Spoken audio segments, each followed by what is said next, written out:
I think growing up in a generation that saw every aspect of human life transformed by technology, the question was, why can't that technology transform the way we move?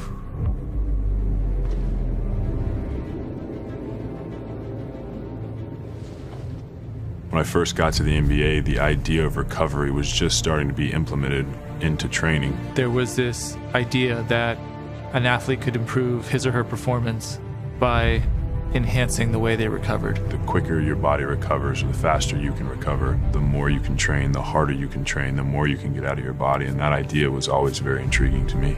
The difference with me is that I've always wanted to push myself harder, and I was always looking for ways to help me push myself more.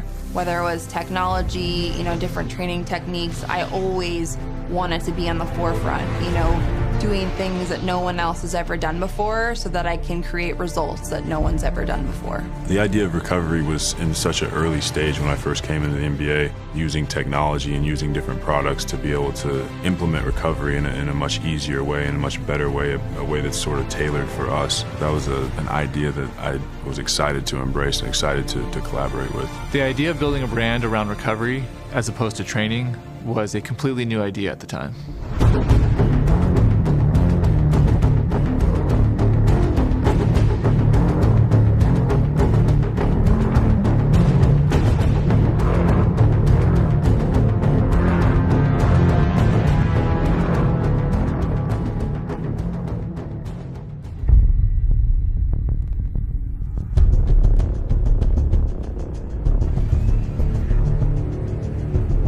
I think we've seen an explosion of technology into the sports and movement industry, and really it stemmed initially from trying to get an understanding of the competitive environments that athletes are in today and really study the demands of the game. So as practitioners, when we go to school, we tend to learn kinesiology or anatomy based on textbooks, based on cadaveric studies, based on models that are not living, not moving.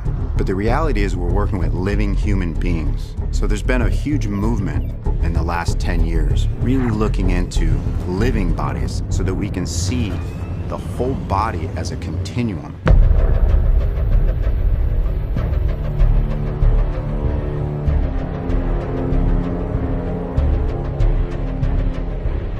We started out developing wearable ice compression devices, and then we quickly pivoted into dynamic soft tissue devices that would help not only the recovery process, but the warm-up process as well. With the Viper, we were able to gain a whole new understanding of how these devices interface with the body's soft tissue and fluid. In a living human being, there's a high percentage of fluid. The key is to keep fluids moving through the body. Nothing in the human body is meant to stay still. That really opened up our eyes to this idea that vibration and percussion could change the physiology of the body and change the way we move.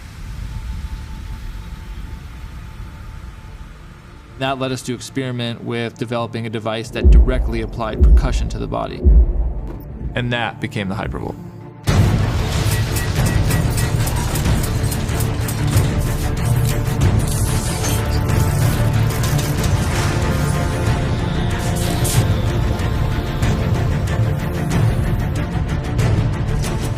When we apply percussion to the body, we actually change the space between the layers of tissue. So not only does it change the temperature, but it changes the spacing between the denser layers of tissue. When our tissue is healthy and the muscles surrounded by optimum viscoelasticity, we get better muscle conductivity, more smooth, efficient movement patterns.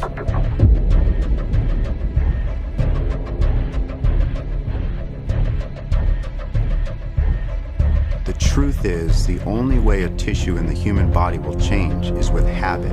This is why these devices are so powerful, because we can educate our athletes and our clients so they can do their own at-home hygiene. So we have hygiene for our dental structures. We should have hygiene for everywhere in the body. These devices have allowed us as practitioners to really provide a tremendous amount of resources so that athletes can take this level of hygiene, this level of programming home, and enhance their ability to recover and improve their chances of longevity in their sport We engineer devices that change the physiology of the human body. These changes result in dramatic differences in the way the body moves and the way the body feels.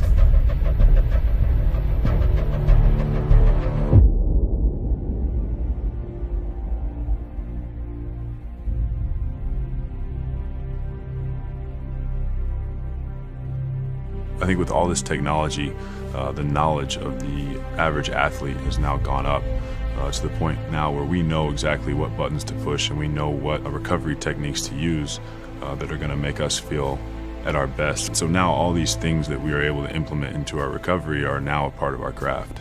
You know, I went from being the best in the world to, being out of the sport for 2 years because of injury. I think it's something special for me, and it speaks volumes to the way that we've changed recovery and rehabilitation to the fact that I was able to get back to the top of my sport. Seeing athletes come in the league now with better access to technology and better access to just the information is really cool for me to look back and know that I was sort of a pioneer in leading that charge. We're now starting to see a spillover of this technology into the general public, really with the goal, I think, of enhancing their longevity. It's been pretty incredible as an athlete to be a part of a systematic change in the way we approach recovery and training and using technology in a way that's never been used before. To see it evolve to where, I'm seeing the equipment that I tested and used in every gym that I go to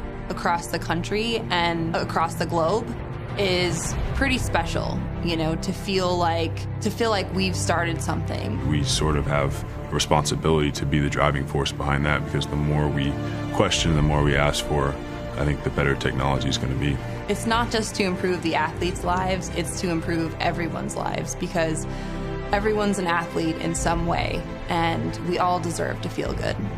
We were part of the movement that started the wave of helping athletes perform better, and I think now you're starting to see it spill over into helping just every human move better. As athletes, we started a movement, and I'm very proud to be a part of that. We helped start a movement, and that movement has just begun.